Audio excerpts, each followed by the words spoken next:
Let's go ahead and take a look at the Deco tool. I've opened up a new blank document. Again, it's an ActionScript 3.0. And the Deco tool here on our tools panel looks like a pencil, but has some extra little dots hanging around it. The letter U is what calls it up. When I select the Deco tool, yours is probably showing vine fill. When I select the Deco tool, my properties panel changes, and you'll notice that it comes up with the default vine fill. Let me go ahead and click and drag my Deco tool so you can see what's happening. And what happens is the Deco tool draws complex shapes such as buildings, trees, and flowers, and in this case a vine, and it draws it automatically for you. So I'm going to undo this. I'm doing Command Z to get rid of that. Control Z on Windows. And by default, your Deco tool is set to the vine fill. And here we could actually change our symbols. If we didn't want the default leaf and flower, we could create our own symbols and create our own vine effect. Let's go ahead and take a look at the building brush. And the building brush is going to allow us to draw some skyscrapers. So here we have the option for a random building. I'm going to choose the drop-down menu and point to skyscraper 1. And what I want you to do is just click and drag. And I'm going up when I'm dragging, and it draws a building. Now let me go ahead and get my selection tool. And you can see when you click on the building, it's actually been built in pieces. So you could click on this and you could pull pieces out of it. So as you're working with this, you need to be aware that when you're drawing with the Deco tool, it's actually drawing a bunch of shapes for you. And they're all just kind of laid down together.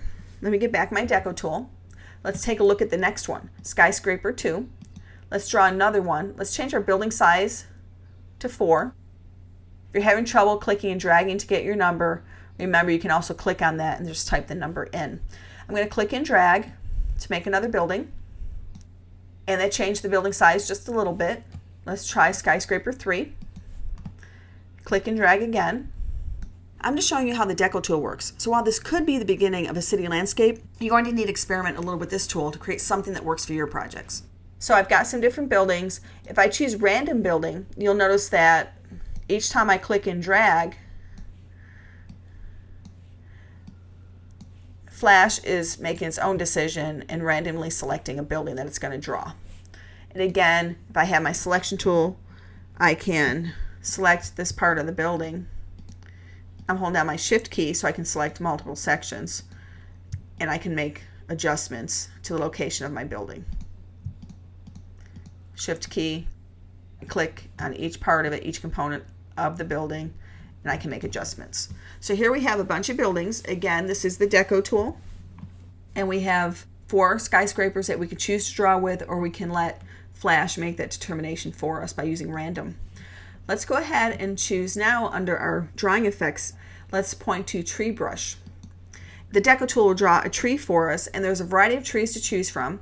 We've got the apricot by default, and we've got a bunch more here. Let's go ahead and just draw the apricot tree. And you'll see here we can choose a branch color, a leaf color, and a flower or fruit color. So if the tree that you're drawing does bear fruit or flowers, that's where you can choose that color. So I'm going to click and drag to draw my tree. And for some reason, a lot of times the first one doesn't draw very well. I'm going to come over here and draw again. And you'll see I'm starting to get a little bit better tree with a little bit more trunk on it. So clicking and dragging, the longer I drag, the more branches that are going to populate my tree. So I don't even have to drag. If I click and I hold it, you'll see that the branches start popping up. Again, these are built in sections. You can see the blue bounding box when I click on it with my selection tool. So you can remove sections if you want to. And I'm just going to remove this one here on the right. So again, the Deco tool, the apricot tree, let's choose another one.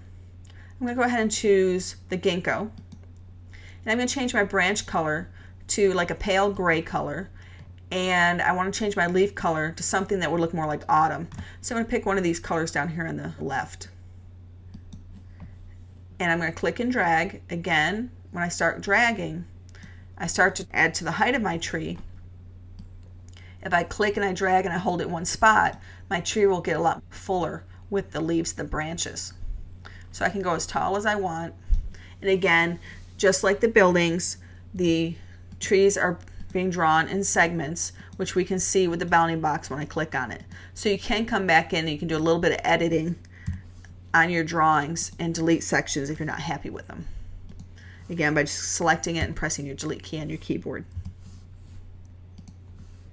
Okay, let's take a look at what other Deco tools we have available, what other brushes are available.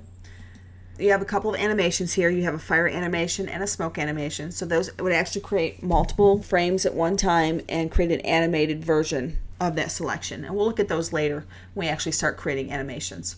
And you have a lightning brush and a flower brush. Let's go ahead and take a look at the flowers.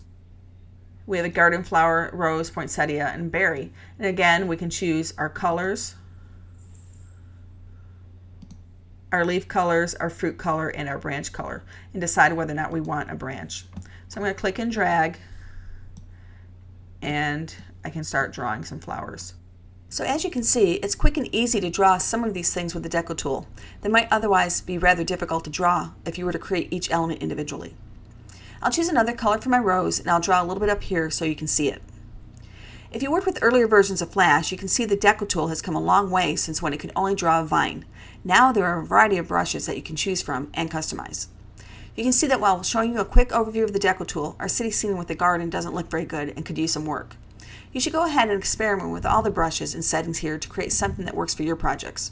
As we continue with this series, you'll get examples of how you can create work that is a little more pleasing to the eye.